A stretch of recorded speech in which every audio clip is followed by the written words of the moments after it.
I'll think of something. I'll have what I think is an insight, and I want to tweet it or write it down. But in my mind, I'm talking about it on a podcast. That's kind of how my mind registers it. And for a while, I thought this was a bad thing, and I tried to eradicate podcast Naval. And then I just realized that's just how it comes out. So I might as well just be okay with it. Now, do you know the reason I'm on this podcast? No. I haven't done a proper formal interview, straight up top, whatever, 10, 20 podcasts in a long time. Since Rogan, maybe? Probably since Rogan. Yep. Yeah, I went out at the top, right? That was the theory. Yeah, well, it's still at the top. Yeah, I know. And then, I've done some stuff with Tim Ferriss, a good friend, but that's been more co-hosting. I haven't been a guest. And then I did one or two random things where I just stumbled into a thing where there was a reason, but it wasn't like this. And I reached out to you for this one, right? I have lots of people reaching out to me for podcasts. I do not answer them. I reached out to you. And the reason is a really funny one. It's because when I am playing podcast Naval in my head, for some reason, you're on the other side. And I don't know why. I literally don't know why. It's not like I've even seen many of your podcasts. I think I've seen some snippets here and there. But for some reason, you were the guy in the podcast, in podcast Naval. And so I was like, I might as well just do it. So I reached out to you. I wonder if this will close that loop or further entrench it. I wonder if you've made it way worse now and you're just going to have, well, first off, it was a dream and now it's reality plus a dream. And now I can't get away from him. Yeah, there are enough people that I turned down where I said I'm just not doing podcasts. I feel bad about that. I got to go back and do those podcasts. But I probably wear out my welcome. I have nothing new to talk about. So I don't know what I'm going to say. Well, I appreciate you said on Rogan, and this was something, to kind of pay it back to you.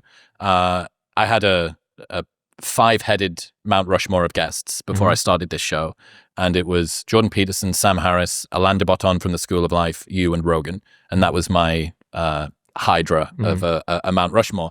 And I think someone had asked you at some point, maybe it was a tweet or something after Rogan, or maybe even said it on Rogan, where you said, I don't like to say the same thing twice, at least not in the same way. I don't like sequels. Yeah. Yeah. And I really, really respected that. That was 2019. You said it was 8 or 9 years ago. It wasn't as long ago as you might think. I have a terrible memory. Yeah. You're right, 2019, right before COVID. Yes. And I really appreciated that because there is something, the content game, you can continue to sort of, I'm sure I'll have said many things today that the audience will have already heard, but caring enough about having novel insights, or at least having a new perspective on similar insights. Say, in the space of 6 years since you were on Joe, a lot of these things, I'm coming at them. Actually, the first thing I said to you today, I'm not convinced that I actually fully agree with that thing that I used to say, which is cool, right? That's you showing that the position that you put in the ground previously is not a tether. It's not you being held to it anymore. Well, I think the reason why I wanted to be on this is because for some reason I have the impression that you engage in conversations. And I like conversations. I don't like interviews. This is why I was doing my last startup, Air Chat, which is all about conversations. And conversations to me are more genuine. They're more authentic. There's a give and take. There's a back and forth. There's a genuine curiosity. It's not to say the other podcasters don't do it. They absolutely do it. But for some reason in my mind, I had you as a guy that I would actually have a conversation with.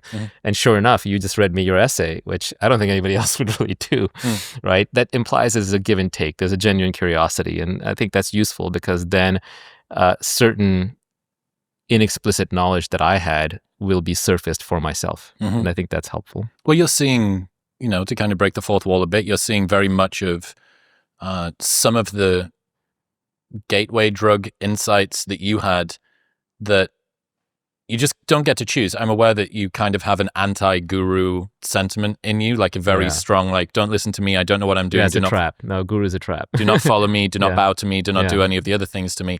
But if you see resonance in another person, and I think this is what we're all trying to find. People can complain about the mountains of content creation that happens, and maybe rightly so. But if you're able to find someone and you see in them a little bit of you, maybe not even much of you, but that bit of them, their self-esteem or the way they look at relationships or what they want to do, the kind of life they want or the level of peace of mind that they want to have or whatever it might be.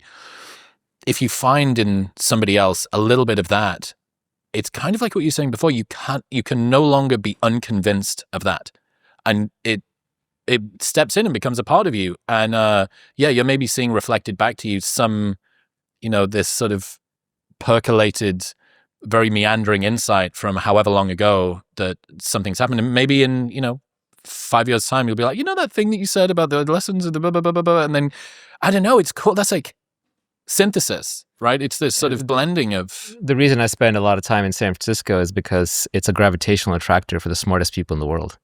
And despite all of the many problems the city had, because it's mismanaged beyond belief, it does just seem to pull in the young, smart, creative people. Not just the ones who are building technology, but they're exploring every facet of life, and they're weird, and sometimes it's repulsive and it's bizarre, but you talk to these people and you just see a very intelligent person coming at life in a completely different way, putting it through the combinatorics of human DNA, which are uncountable, and giving you a weird perspective that can twist your mind around. And to do that, you always have to be learning. You can't be in a guru mentality. If I'm with somebody and they're listening to every word I say and hanging on it, that's not interesting for me. I'm not going to learn anything. I want people who are intelligent, who will say something back that is a little different, and I may not agree with it, but it's going to leave a mark. It's going to leave an impression. And it's going to leave an impression to the extent that both that they are correct and that I choose to listen. And I'll choose to listen if I don't view myself as higher status or smarter than them. The flip side of that is I'm not really impressed by high status people. Like I don't, just because Has that always been the case? Pretty much. In fact, most of my friends who have gone on to become very famous or successful, the more famous successful they've been, the less I spend time with them. Partially because they get surrounded by an army of sycophants, which gets hard to break through. And because I don't want anything from them. And I don't like that. I don't like these situations in which transactional relationships are implied. That can be a gift, though, to people who are of that, because the higher that they climb up that hierarchy, the fewer and fewer people don't want anything from them. So in that way, you can be an even better friend. Right, but they get surrounded by people who do want things from them and are so good at pretending they don't that it's just not worth my time to try and break out from that group. So it does get lonely at the top, so to speak, but it's also by choice because, it's... Champagne problem. Yeah, you can be your own best friend too. I am my own best friend, actually. So I really do enjoy spending time with myself. Yeah. The smartest people aren't interested in appearing smart and don't care what you think is... Yeah, I mean, a lot of life is not giving a shit. A lot of the best things in life come out of that. Does this mean, you're sort of talking about that rote memorization masquerading as wisdom and insight thing, which I think... perhaps almost certainly podcasts like this will have contributed to. You hear an Alain de Botton who's like a painter with words, very simple, very sort of unpretentious, but if you're intellectually curious, you only see the production of his thoughts. You don't necessarily see the work that's gone into the thoughts behind, so you confuse the presentation of them for the insight. Does that make sense? Of course, yeah. A lot of my stuff is more polished. Like one of the funny things... Zing. One of the funny things that right before this podcast was I thought, maybe I should go back and read my old tweets to sort of remember what I said and I can articulate it well. But then I realized that's just performance. I would just be memorizing my whole stuff to perform. Yeah. That's an extra special level of hell that you've descended into. And I'm memorizing me to be more me. Bingo. And to live up to some expectation or some famous personality that I now have to become, some straitjacket that I have to put on. Yeah, so I'm having to live up to in private the things that I proclaim. That's right. So of course, pretty quickly I saw through that. It's nonsense, and it also constrains my time, and it's just work, and I think that's your meditation practice at work there, that mindfulness gap, to be like, yeah, there's that thing again in me. Exactly. Hello. So it's not about changing your thoughts. It's not about fixing your thoughts. It's not about changing yourself. It's just about being observant of yourself so that you can then, it'll automatically change. Whatever change needs to happen will happen. You trying to change yourself is very circular. The mind trying to change the mind is the mind just mud wrestling with itself. I don't think it gets you anywhere. You've spent a lot of time either creating wealth or thinking about how to create wealth. What have you learned are the best places to spend wealth? To spend wealth? Yeah. How you spend this time creating this wealth, accumulating. What are the best ways for you to put it back out? I actually think Elon had this one figured out, which is he plowed his own money back into his own businesses to go and do bigger and better things for humanity. So what I would like to, you could give it to nonprofits, but a lot of nonprofits are grifty, or it's people who didn't earn it trying to spend it, or they don't have tight feedback loops on having a good effect. So one of the things I want to do as an aside is I want to create a little school for young physicists, but that's my nonprofit. For young physicists? Yeah, that's my nonprofit-y thing. But and I've actually underwritten media and some physics stuff. I don't like to talk about it, so I don't talk about my whatever so-called philanthropy, because I think that makes it less real. That makes it more status-oriented. Makes it less philanthropic. Yeah, exactly. And then people look at how charitable my charity is. And then people also come hunting for money. So there's all of that disease. I don't believe in giving to schools. They have enough money. Ivy Leagues have enough money, and they don't know how to spend it. So I think the best use of money is, I think a good business creates a product for people that they voluntarily buy and they get value out of. So in that sense, I think Steve Jobs and Elon and entrepreneurs like that have created a lot of value for the world.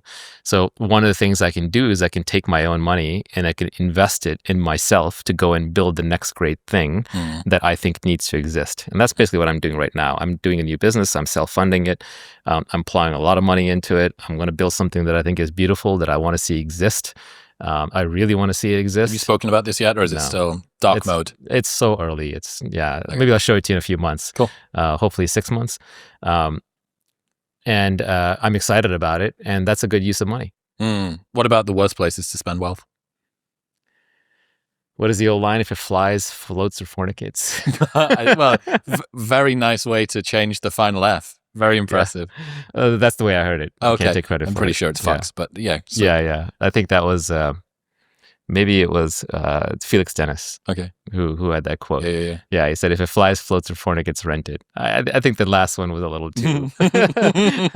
It's wrong in that he didn't have a family, didn't have kids. Okay. So, he missed the big one. Yep. But yeah, there are lots of bad ways to spend money. I believe in investment. I don't believe in consumption. Yes, you're born with a short housing position. You close that out. You get yourself a nice house. Get yourself some help to free up your time, so you're not doing things that other people can do better. Treat people well. Always overpay and expect the best.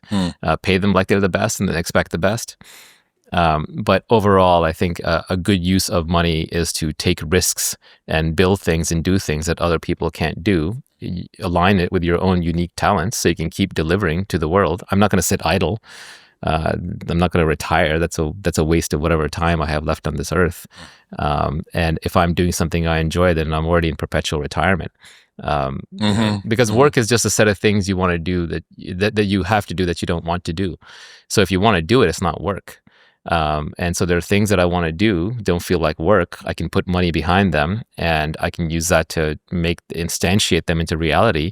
And I don't want to say make the world a better place, because that's too trite, but it's more just create a product that I'm proud of that wouldn't exist otherwise, that other people will get tremendous value. And it's been enabled through wealth because you're able to take a level of risk that you wouldn't have been able to otherwise. Exactly. Yeah, wealth gives you freedom. It gives you freedom to explore more options. And in my case, it gives me freedom to start businesses without having to ask other people for permission or to warp my vision based on their desires to make a return or how they think money should be made. Is there anything that you'd add to the how to get rich thread? Is there anything where you thought, just one, if I could go in and edit and add one more in or there's like 10,000 things. I could talk about that topic forever, to be honest. That thread was so short and it was so limited and it was so crafted in a sense, although I wrote it very spontaneously. It left so much on the cutting room floor that I could just talk about that topic for days. But it's all contextual. Right? Business is very, very, very contextual. Like you have to look at the particular business and understand what's being done and why it's being done and how it's being done. And then you can tear it apart or you can and then reassemble it properly. And I like to think that is actually where I have specific knowledge and expertise. My specific knowledge and expertise is not in happiness and not in philosophy. Yes, my life is very hacked to be very unique, but I don't think that's where my specific knowledge is. My specific knowledge is in being able to analyze a business, especially a technology business, and take it apart at the seams and predict in advance what is likely to work and what is not likely to work, Clubhouse notwithstanding. Because you're still going to be wrong most of the time. It's like playing the lottery, but you know one or two of the tickets numbers in advance. You only have to be right a few times or even just once to get the big score. Peter Thiel started PayPal, but he